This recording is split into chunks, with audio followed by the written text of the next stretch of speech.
What's going on, guys? It's Mr. Investor here, and today we're going to be talking about Jack Spencer, who had a recent interview with the CFO of Workhorse.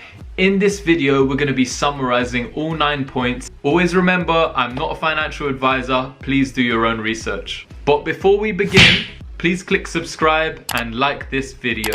Okay, let's get into it. So summarizing this up, they've got 500 vehicles ordered by the Pritchard Group. Now in this interview, Ryan Pritchard left this message for Jack. So he said, Jack is already onto our strategy, which makes it even easier to share. He's spot on about our dealer group. 500 is a small number for our network. They're putting 5 of these Workhorse trucks at road truck shows across LA, New York, and Minneapolis. This is starting in December. The remaining units, so out of the 500, the remaining units have already been claimed by 2 blue chip companies for extended testing. That means they're sold, baby! They've been claimed by 2 blue chip companies. So yeah, they were saying they've already got a backlog of orders and they haven't even began their digital rollout yet. They love the product and the response has been overwhelming. So of these 500 vehicles ordered, you know, they've already got blue chip companies that are very interested and want to be involved with these vehicles. Not only that, but when they're doing these road shows as well, people are going to be able to see and feel and try out these vehicles, you know. So this strategic kind of sale by Workhorse, selling 500 vehicles to Pritchard companies, could actually pay off in even more orders coming through. Not only from Pritchard companies, but from all of these other groups that are testing out and trying out these Workhorse vehicles.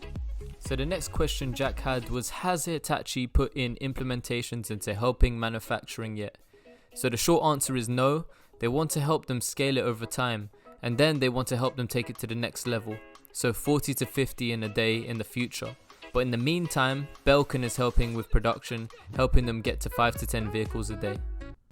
Oh yes, come on Workhorse. So next year they're aiming to produce 1,800 vehicles.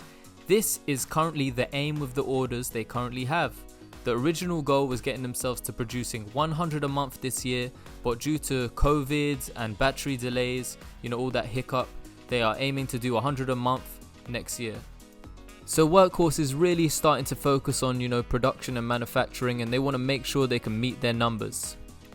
So the next thing Jack spoke about with the CFO was this $260 million on a balance sheet. How will they spend it and where will it be going? So number 1, they wanted to ramp up their production to help them reach that 1,800 goal. 2, they wanted to develop new products like the refrigeration unit and maybe even create a Class 2 vehicle. So they might be able to create something similar to Ford's e-Transit, the construction type electric Ford that has just been announced. 3, they wanted to perfect their product development for the drone.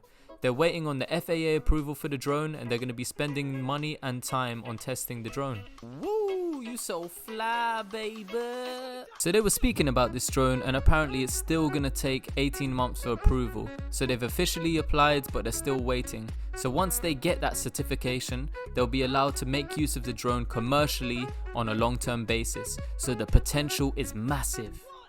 So with regards to the refrigeration trucks, the CFO was saying that they're hoping to test some pilots with clients next year in April.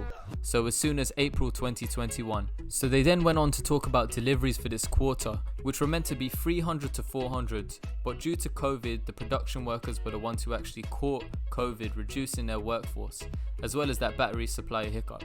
How is multiple battery suppliers going to work, was the question. They're talking to several battery suppliers. The problem is they have to get the battery, then make sure it works with their powertrain. So that usually takes about 2 to 3 months of testing. Their current manufacturer will be able to provide the majority of the batteries, and they're looking to take a few more suppliers on as well.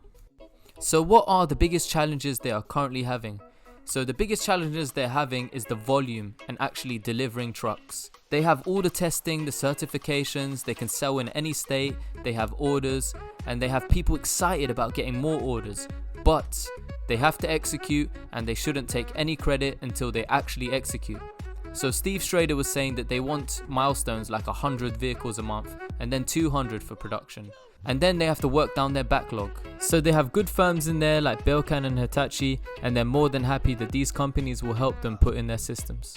So as you can see, we have a lot in the mix, and the Workhorse Cfo reassured us as investors that we're putting our money in the right place. They're working on a lot of things at the moment, and I think we just need to be patient and see.